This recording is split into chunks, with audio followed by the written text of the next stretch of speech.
Doctor সাহেব লিভারের সমস্যাটা যদি একটু বলতেন। লিভার হ্যাঁ। ইদানিং মানুষ লিভার ক্যান্সারে ভুগতেছে এবং লিভার ফুলে যাইতেছে। আমার একটু কেন মানে লিভারের ইয়েটা আমার দিছিল ডাক্তার একবার, যে আপনার লিভারে ফুলে যায় নাকি, লিভার দানি কি হয়। হ্যাঁ, ফ্যাটি আর liver, fatty fat liver. Liver, হ্যাঁ ফ্যাট লিভার। আর একটা হচ্ছে কি, আমার সমস্যা বলি, আমার খিদা খিদা কম কম। লাগে, খাবার খাইতে কেমন কেমন অশান্তি লাগে। আবার অনেক সময় একসাথে অনেক খিদা লাগে, কিন্তু খাইতে চাই, হ্যাঁ খায়ালামু সব, কিন্তু খাইতে পারি না।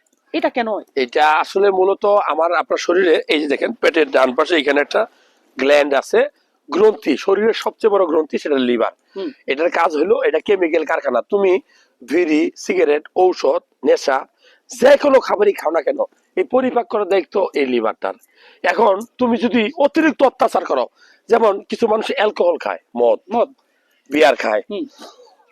বা এই যে, ওই যে সল্ট ড্রিঙ্কস, মোজো, আমি বলি এগুলা। এই যে বিয়ার যারা খায় বা অ্যালকোহল যারা সেবন করে তাদের লিভারটা বেশি নষ্ট হয়, লিভারে চর্বি জমে।